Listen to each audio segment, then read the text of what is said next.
And now I'm going to mount this 30-inch or 36-inch umbrella.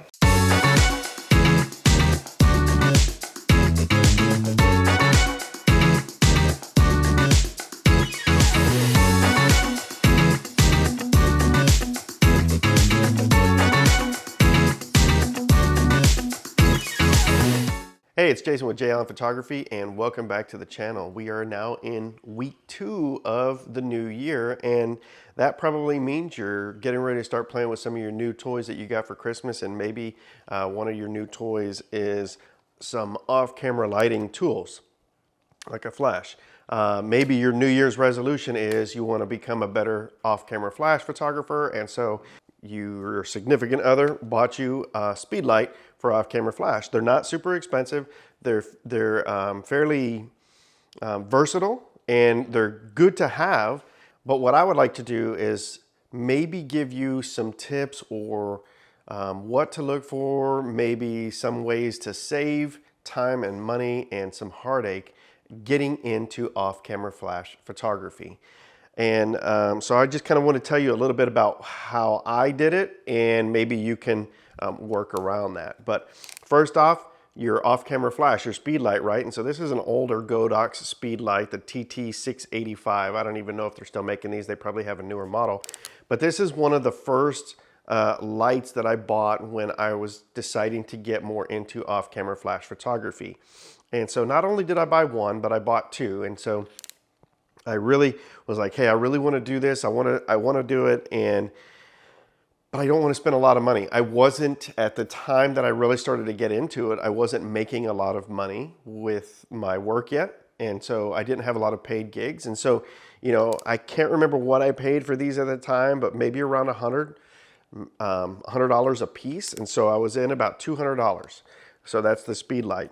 But with that also, you need extra stuff. And so you need a mount for that speed light. This is a Bowen S-type mount that you can get on Amazon. I think I got it for about $15.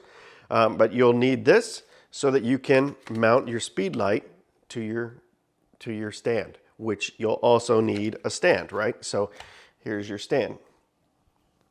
You know, just a basic standard type stand. It's a Godox stand. And you really need to have something that's going to be able to hold your flash. But not only that, you've got your mount, right? But you need a softbox. And so every one of these things that I'm showing is basically what I bought when I first started getting into off-camera flash. This is a newer softbox.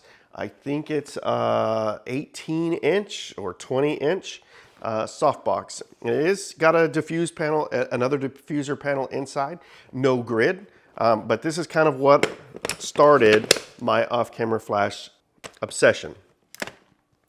So it just kind of mounts like this. You know, you tighten that down and there you go. And then you put it on the stand and voila, you're an off-camera flash photographer, right? That was fantastic. But what I realized very quickly was that speed light does not give me the power that I actually needed.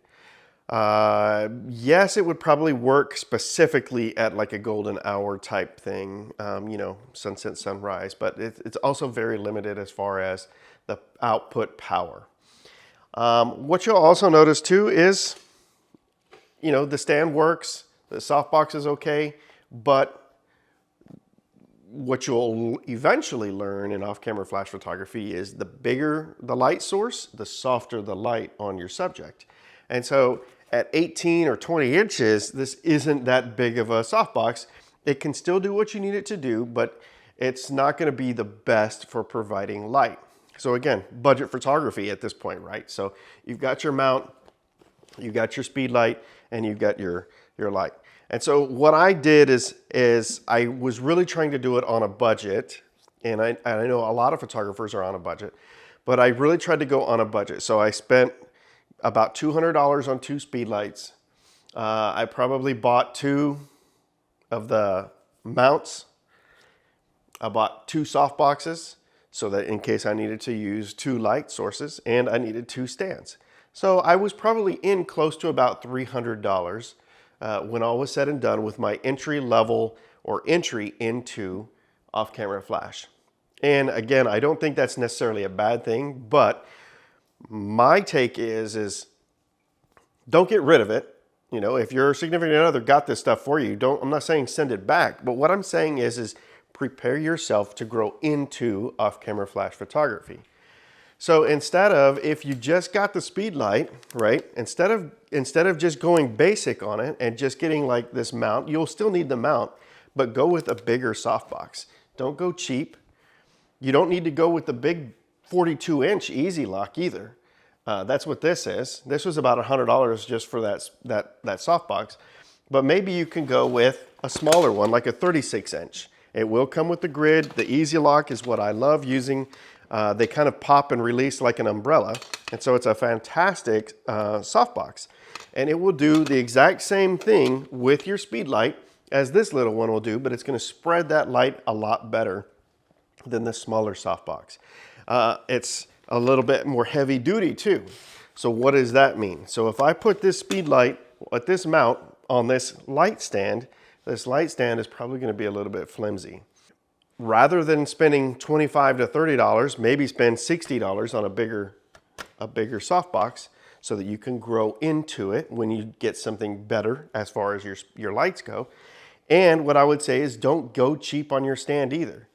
Why would you put $200 or $300 onto a $20 stand? So go with a better stand. And in my background, I've got this C-stand. Do you need a C-stand? Probably not.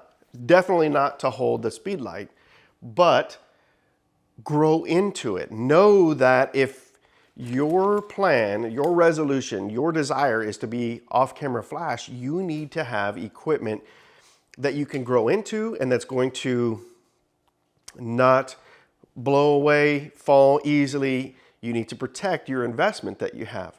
Right here, I've got my Explorer 600 or Godox 600 sitting on here. $600 light, $500 light, the $100 softbox on it. And if this thing falls because I've got it on a flimsy stand, that's a $600 fall. Maybe the bulb breaks. That's a $100 bulb. You know, maybe it breaks the battery or something. It's a $150 battery replacement, something like that. So what I'm saying is don't go cheap like I did. I went cheap, and not that I had equipment break, but what happened with me is I went cheap and I bought 2 speed lights, like I said, but I quickly figured that I needed more power than the 2 speed lights. Probably 4 months after I bought that, convincing my wife, hey, I need this, you know, to help me get into this. Even though I'm not bringing in any money, now I'm telling her again, hey, I need to spend a little bit more money because that isn't the power that I need. Maybe you've got this speed light, but don't spend little money on these necessary items for your off-camera flash. Spend a little bit more money, get things that you can actually grow into. Eventually, what I would say, before jumping right into this, which is what I did, jump into something like this. You can actually find this. This is I think it's the Flashpoint Evolve 200 or the Godox 8200. And you can find these for about $300. You might actually be able to find them a little bit cheaper if they're used or refurbished or open box. This I bought open box from Adorama. I think I paid like $229 for it.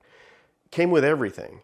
And it still had warranty on it and stuff like that. So this right here has a lot more power than this. This is something that you can quickly grow from this into this. If you got one speed light and you're looking to grow into flash photography, don't go looking to buy another speed light. What I would say is save a little bit and go with something that's got more power, that's going to really allow you to shoot at longer periods of time throughout the day instead of just that golden hour. This right here's got enough power that I can now shoot a little bit before that and still illuminate my subject and, you know, have the right ambient lighting and everything like that for my background. But if you see, I'm going to take this and put this in with the little softbox, and I'm actually going to take off the 20-inch umbrella. And now I'm going to mount this 30-inch or 36-inch umbrella.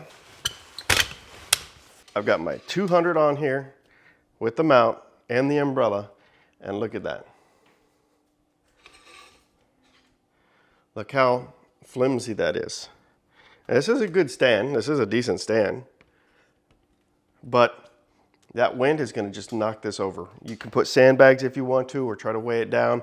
Maybe you have an assistant, but more than likely you're not going to have an assistant at this time in your career if you're just getting into this. So would I put this setup onto this light stand? Absolutely not, unless I know for sure I'm going out and I have somebody that can hold the light. Is it a lot more versatile and easy to carry around than the C-stand? Absolutely it is. But I still don't want to do that. That's still a lot of money on this that can easily blow away or blow over. So look for a little bit higher quality accessories to your speed light, to your off-camera flash, you know, when you're just starting out. Instead of going cheap, don't go cheap, buy a little bit more expensive, get stuff that your off-camera flash photography can grow into, and you will be able to trust that your equipment's not going to fall easily. And maybe you can save a little bit of time, money, frustration doing it that way instead of budgeting it through and quickly outgrowing that budget, right? And so maybe this can help out a little bit. I hope it does. You don't necessarily need to jump right to that big strobe, but you know, if you've got this, definitely start using it and use it off the camera, but get accessories that you can quickly and easily, when you outgrow this speed light, that you can grow into something that's going to be better for your off-camera flash, but better for your stand, your softbox, and stuff like that. So thank you again for watching. Until next time, keep shooting.